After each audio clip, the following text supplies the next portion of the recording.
કાર્યરત છું. આજે વર્લ્ડ હિપેટાઇટિસ ડે આપણે ઉજવી રહ્યા છીએ.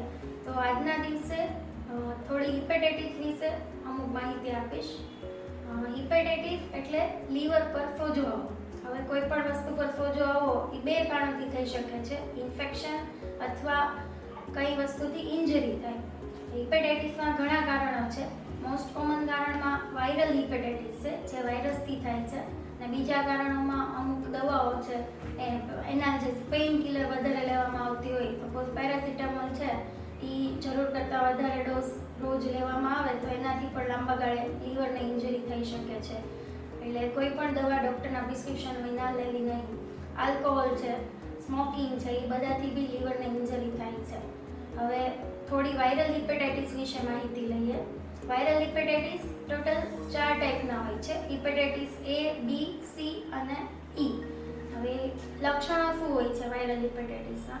તો કે શરૂઆતમાં પેશન્ટને તાવ આવશે, શરીરમાં થાક અનુભવાશે, શરીર દુખશે, સ્નાયુઓમાં દુખાવો થશે, 2-3 દિવસ આવું રહેશે, ઝીણો તાવ રહેશે, પછી અચાનકથી ઉલટી ઉબકા ચાલુ થઈ જશે, પેટમાં દુખાવો અને ખાવાનું ન ભાવવું, સ્પેશિયલી જમવાની વસ્તુઓ જોઈને ઉબકા આવે, અને પછી 4-5 દિવસ પછી કમળો દેખાવાનો ચાલુ થશે.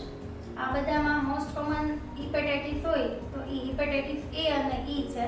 જે કઈ રીતે ફેલાય છે? તો કે ખરાબ વસ્તુ ખાણીપીણીથી, ખરાબ ખાવાનું, સ્ટ્રીટ સાઇડ ફૂડ ખાવામાં આવે તો એનાથી વધારે હિપેટાઇટિસ A અને E ફેલાવાના ચાન્સીસ છે. પછી કોઈ માણસ ઇન્ફેક્ટેડ હોય તો એના યુઝ કરેલા વાસણો કપડાથી ફેલાય છે, એમના ક્લોઝ કોન્ટેક્ટથી ફેલાય છે. હિપેટાઇટિસ A અને E ની જો યોગ્ય સારવાર લેવામાં આવે તો 5 થી 15 દિવસમાં હિપેટાઇટિસ A અને E મટી શકે છે. માટે હિપેટાઇટિસ A અને E ને એક્યુટ હિપેટાઇટિસ કહેવામાં આવે છે. એવી રીતે હવે આપણે જાણીએ હિપેટાઇટિસ B અને C વિશે. હિપેટાઇટિસ B અને C ને ક્રોનિક હિપેટાઇટિસ કહેવામાં આવે છે. એનું કારણ એ છે કે હિપેટાઇટિસ B અને C ના વાયરસનું ઇન્ફેક્શન દર્દીને લાગે અને એમનામાં લક્ષણો આવે એ વચ્ચે ઘણા મહિનાઓથી વર્ષોનો સમય જઈ શકે છે. એટલે ઘણા દર્દીઓને હિપેટાઇટિસ B અને C મોટી ઉંમરે નિદાન થતું હોય છે અને દર્દીઓને ત્યાં સુધી ખબર હોતી નથી. હવે હિપેટાઇટિસ B અને C કઈ રીતે ફેલાય છે? તો કે એમનું મેઇન ટ્રાન્સમિશન રૂટ છે બ્લડ. બ્લડથી ઇન્ફેક્ટેડ નીડલ, સિરિંજ, પછી ડ્રગ યુઝરમાં જે નીડલ શેર કરતા હોય એના લીધે, અને બ્લડ ટ્રાન્સફ્યુઝનથી પણ ફેલાઈ શકે છે. પ્રેગ્નન્ટ મધરને હિપેટાઇટિસ B અને C પોઝિટિવ હોય તો એમના બાળકને પણ થઈ શકે છે. હિપેટાઇટિસ B અને C ની સારવાર અત્યારે શક્ય છે. એન્ટીવાયરલ મેડિસિન અને ઇમ્યુનોગ્લોબ્યુલિન્સ અવેલેબલ છે અને એનાથી હિપેટાઇટિસ B અને C પણ મટી શકે છે. હવે હિપેટાઇટિસ B અને C ને પ્રિવેન્શન એટલે ના થાય તેના માટે શું કરવું જોઈએ?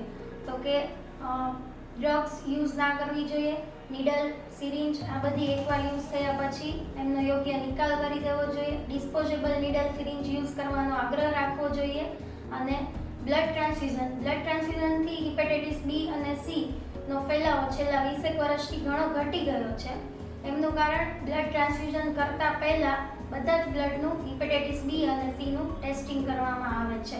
તો પણ આપણે એકવાર ચકાસવું જોઈએ કે યોગ્ય બ્લડ બેંકમાંથી આવેલું છે અને એમનું ટેસ્ટિંગ હિપેટાઇટિસ B અને C માટે થયેલું છે કે નહીં. હવે હિપેટાઇટિસ ના થાય અને હિપેટાઇટિસ થાય તેમાં આપણે શું કરવું જોઈએ અને શું ના કરવું જોઈએ? તો હવે શું કરવું જોઈએ? યોગ્ય આહાર લેવો જોઈએ, પૌષ્ટિક આહાર લેવો જોઈએ, પૂરતા પ્રમાણમાં તમારે હાઇડ્રેશન મેન્ટેન કરવાનું, 6 થી 8 ગ્લાસ જેટલું પાણી પીવાનું, ઘી અને તેલવાળો ખોરાક ઓછો લેવો જોઈએ, આલ્કોહોલ, તમાકુ, ડ્રગ્સ આવા નશીલા પદાર્થોથી દૂર રહેવું જોઈએ. ઘરમાં કોઈને હિપેટાઇટિસ B અથવા C થયેલો હોય તો તેમના યુઝ કરેલા કપડાં, વાસણ બધાનું યોગ્ય રીતે સફાઈ થવી જોઈએ. પેશન્ટની જોડે રેઝર છે, પછી ટૂથબ્રશ છે, આ બધી વસ્તુઓનું શેરિંગ ના કરવું જોઈએ. ફેમિલીમાં કોઈને હિપેટાઇટિસ B અને C નું નિદાન થાય તો બધા ફેમિલી મેમ્બરે હિપેટાઇટિસ B અને C નું ટેસ્ટિંગ કરાવવું જોઈએ અને એમની વેક્સિન લેવી જોઈએ.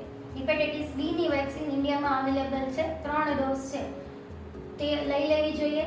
હેલ્થ કેર વર્કર અથવા જે બ્લડ જોડે રિલેટેડ કામ કરતા હોય એ બધા વર્કર્સે હિપેટાઇટિસ B ની વેક્સિન અવશ્ય લેવી જોઈએ. તો હવે જોઈએ શું ના કરવું જોઈએ.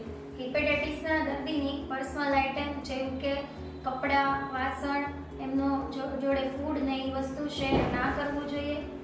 હિપેટાઇટિસના દર્દીઓ એ દૂષિત પાણી, બહારનું સ્ટ્રીટ ફૂડ એ બધું ના ખાવું જોઈએ. ગરમ કરેલો તાજો ખોરાક ઉપયોગમાં લેવાનો આગ્રહ રાખવો જોઈએ. અને જો કમળો અને હિપેટાઇટિસ થાય તો અંધશ્રદ્ધામાં ના માનતા નજીકના ડૉક્ટરનો તુરંત સંપર્ક કરવો જોઈએ. હવે આપણે જોઈએ કે પ્રેગ્નન્સી દરમિયાન હિપેટાઇટિસ માટે શું કાળજી લેવી જોઈએ. તો પ્રેગ્નન્સી દરમિયાન દરેક મહિલાએ હિપેટાઇટિસ માટે અચૂક ટેસ્ટિંગ કરાવવું જોઈએ. જો હિપેટાઇટિસ બી અને સીનું નિદાન થાય તો ડિલિવરી પછી બાળકના જન્મના 24 કલાકની અંદર બાળકને હિપેટાઇટિસ બીની વેક્સિન અને હિપેટાઇટિસ બી ઇમ્યુનોગ્લોબ્યુલિન તરત અપાવવા જોઈએ. અને પ્રેગ્નન્સી દરમિયાન અથવા પ્રેગ્નન્સી પછી તરત ગાળામાં હિપેટાઇટિસ ઈનું નિદાન થાય તો તુરંત ડૉક્ટરનો સંપર્ક કરવો જોઈએ, કેમ કે હિપેટાઇટિસ ઈની સારવાર પ્રેગ્નન્સી દરમિયાન ખાસ ન લેવામાં આવે તો જીવલેણ નીવડી શકે છે. તો આજે 28 જુલાઈના રોજ જ્યારે આપણે વર્લ્ડ હિપેટાઇટિસ ડેની ઉજવણી કરીએ છીએ ત્યારે આપણે સૌ સાથે મળી અને હિપેટાઇટિસ જેવા જીવલેણ રોગ માટે વહેલા નિદાન અને તરત સારવાર લઈ આપણા પરિવાર, સમાજ અને રાષ્ટ્રને હિપેટાઇટિસથી બચાવીએ. Thank you.